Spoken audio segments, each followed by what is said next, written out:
Hey, Stewart's Chapel, this is Brother Don Pierson. This is Wednesday's devotion. Don Counts and me, we are here at the Simmons home, and we want to share with you from 1 John chapter 3. 1 John chapter 3, verse 18, talking about doing unto others as Christ has done unto us, and doing it with everything that is in us. 1 John chapter 3, verse 18. My little children, let us not love in word or in tongue, but in deed and in truth. Do you hear that? John writes to his church, to the believers, and he says, whatever you do, don't let your love just be words.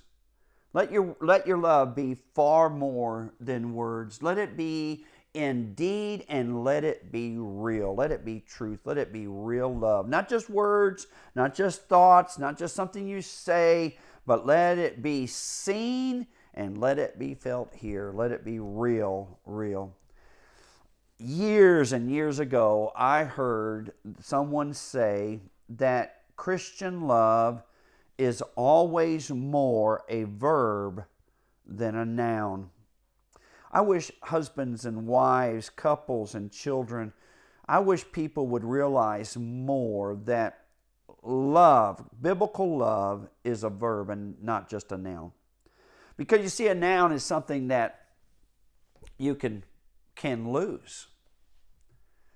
But with biblical love is a verb, then it's always in action. It's something that I'm always supposed to be acting out. And it's not determined by how I feel. It's not the feeling. It's not the noun. It's a verb. You see, love, this kind of love that is in deed and that is real, that is truth, can be seen, it can be felt, it can be heard, it can be smelled, it can be known. You see it in the Good Samaritan story.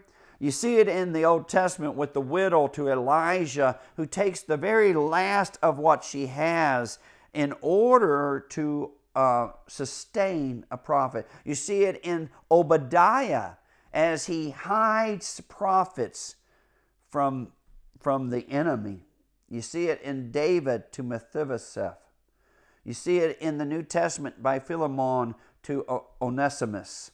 You see it in 3 John, when you see it with Demetrius to the church.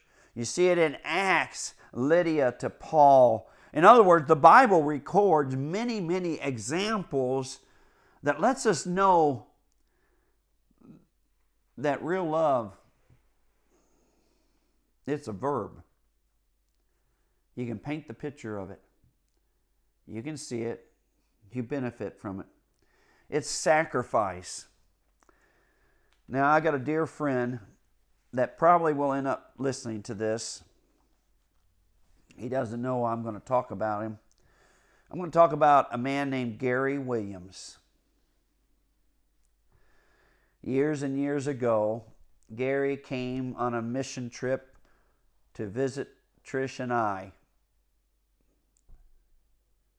I know at that time he had no idea what was going to happen to his heart.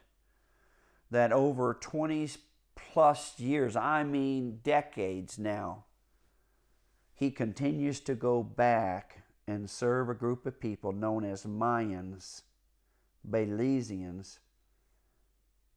Why?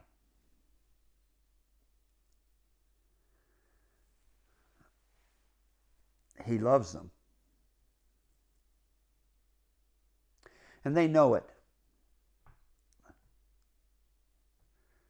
They've heard it through his cracked voice. They've seen it in his eyes and his tears. They've felt it in his acts of kindness and respect and the way he honors them, the way he loves them.